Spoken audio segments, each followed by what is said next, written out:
We are going to talk about software design principles. So we will be discussing these principles. First of all, we see the exploring the reasons and why they came about existence and why should we consider them when designing the software. Then we will see each of the principle alongside with some examples. Let's talk about the need. So the purpose of these principles are to allow developer to write better software. It helps software developer to make changes in the code without causing any major issue. Software created using these design principles is easier to maintain, easier to understand, faster to develop, and easier to test. Consequently, our application grow in size, we can reduce the complexity and save ourselves with a lot of headache using these principles. So first is the solid design principle. This is a set of 5 design principle where S stands for single responsibility, O stands for open close principle, L stands for Liskov substitution principle, I stands for interface segregation, D stands for dependency inversion. So first S, which is single responsibility principle. This principle states that each class should have only a single responsibility and there should not be more than one reason to change in a class. Let's see an example. This is an employee class.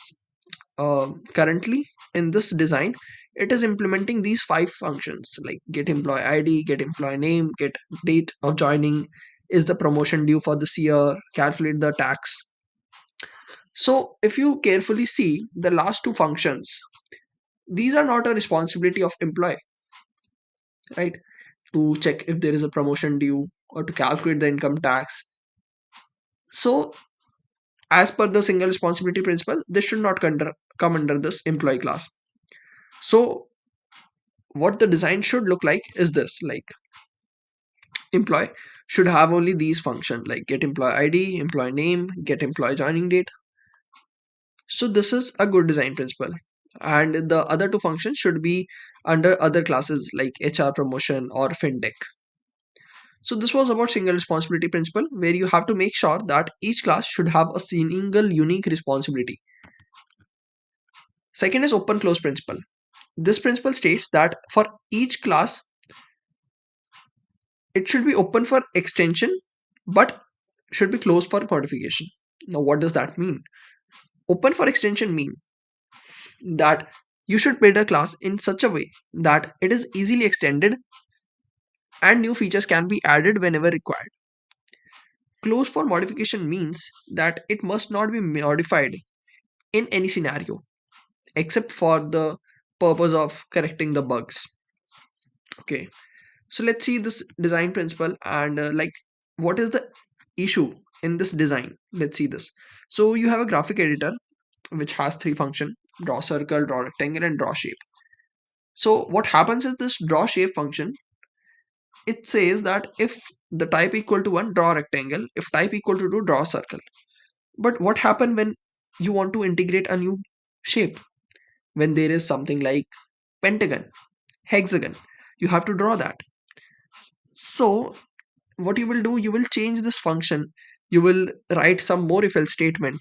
If type equal to 3, draw pentagon, if type equal to 4, draw hexagon. But this is not a good design because you have to change, you have to modify it repeatedly. Instead, what can be a good design is that if you have this graphic editor class,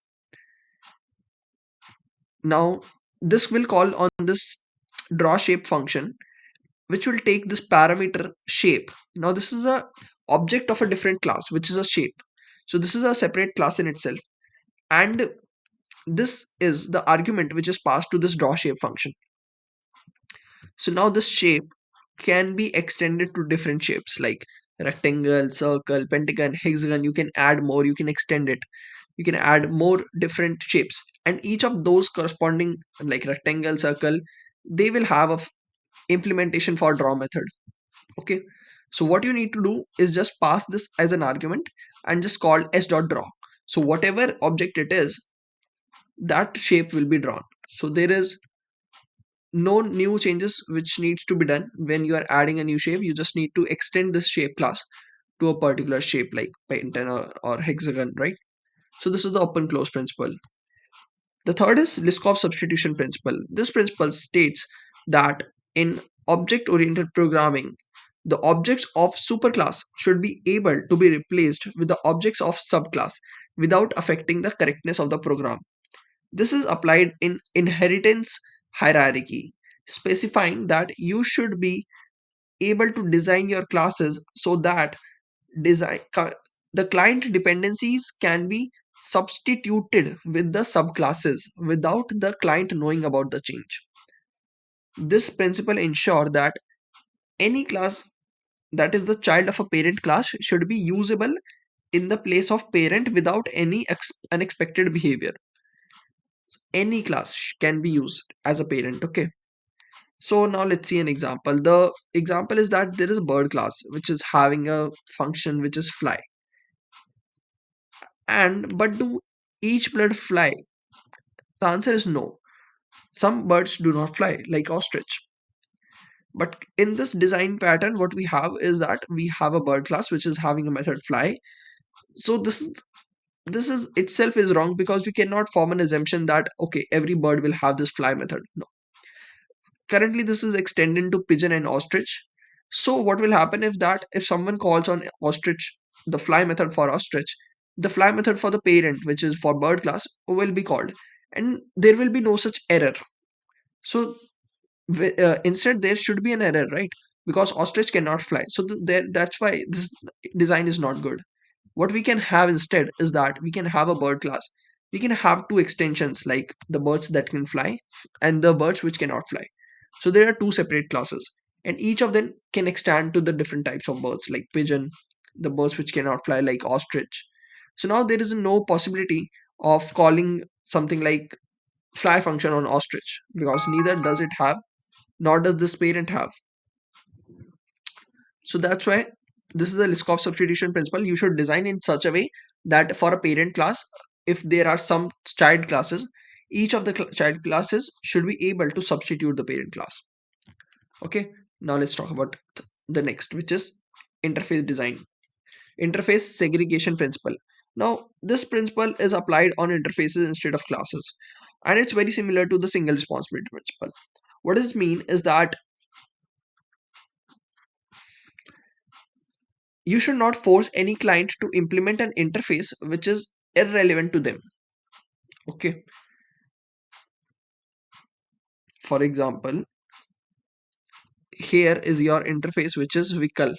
Okay, which is having these two method, drive and fly, and these two classes, car and plane, are implementing this interface.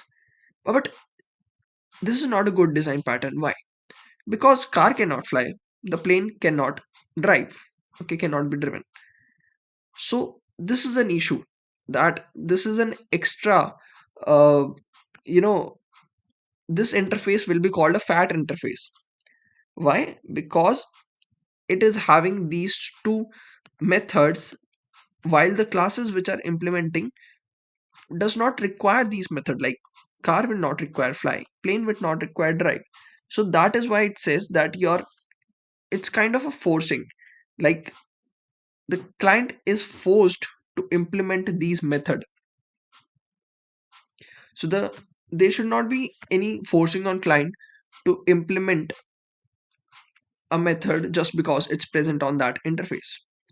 So why how we should design this is that we should have separate interface for car and plane, and yeah, now in this case there is no forcing on a client that okay, your car should implement some function which is not logical, right, to the car. But over here you need to have a implementation of fly function which will throw something uh like this is not implemented, something like that, right? So that's what needs to be done, and the main goal is to focus on avoiding fat interface without and giving preference to many small client interface. You should prefer many client interface rather than one single interface, and each interface should have a single responsibility. So like currently in this interface having a two responsibilities like drive and fly, but there are different classes, let's say car and plane, which does not need to have implement all these functions, right? So that's why we can have different interfaces for that.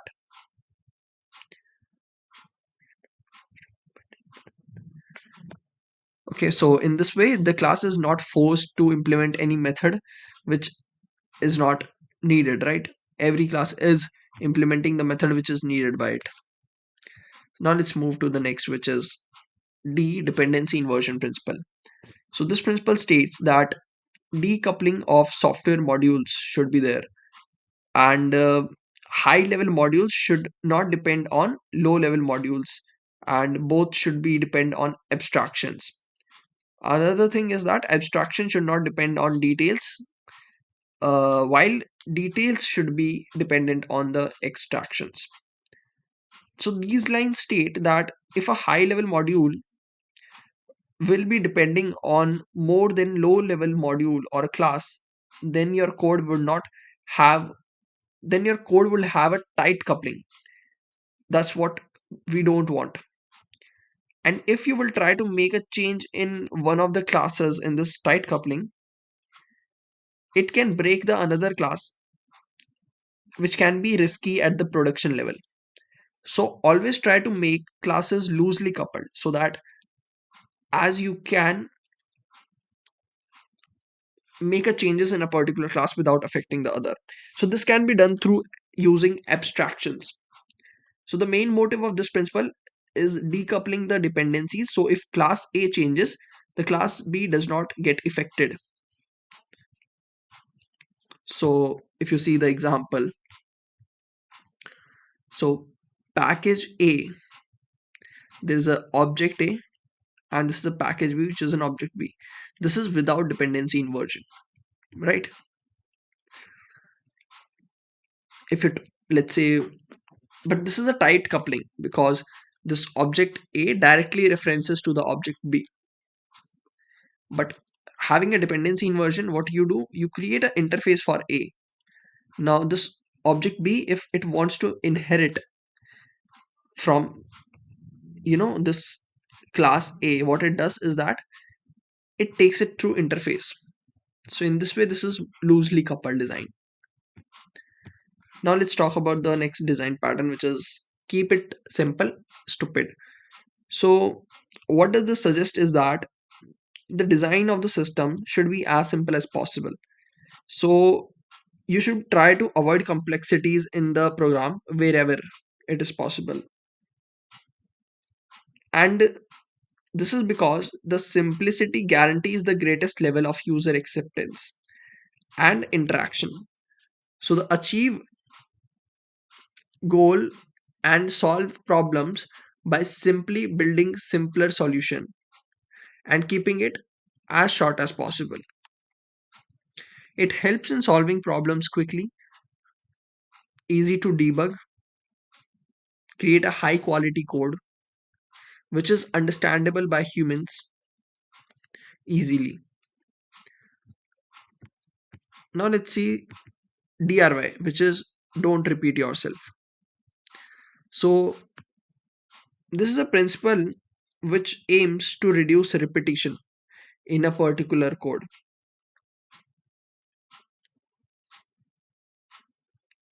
and replacing it with abstraction that are less likely to change, or using data normalization which avoid redundancy in first place. Let's see an example. There is a method. So there is a two class like car class and truck class, and if you see the the data which is present in these classes, it's almost same. Like you have a year which is of type integer, you have model of type string, you have make which is type string, there is a type tire which is of type integer. So what can be done is that you can have a vehicle class having all these data, and there is vehicle, and there is a car class and truck class which extend this vehicle class. That can be done, right? Maybe there are some other functionality which you need to provide, let's say number of doors and engine type in a car. you can provide that. Some specific functionalities to truck, like having a four-wheel drive, payload capacity, this can be done, right? This is a good design because some functionalities which were repeated are written only single time. It has not been repeated in like different times in the different classes. So this is called do not repeat yourself. The next design principle is Yagni. Okay, you ain't gonna need it principle. In this, what happens is that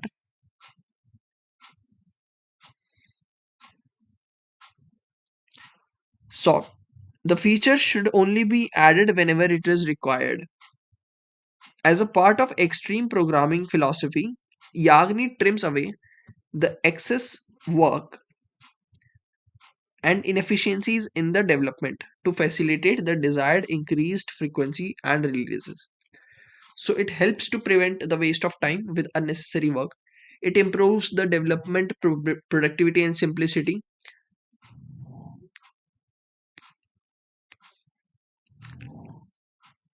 and it helps us to make features easily.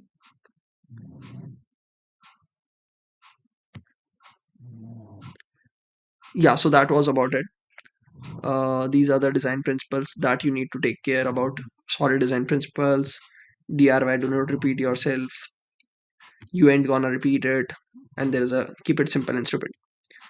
So this was all about in today's video. Thank you guys. Bye.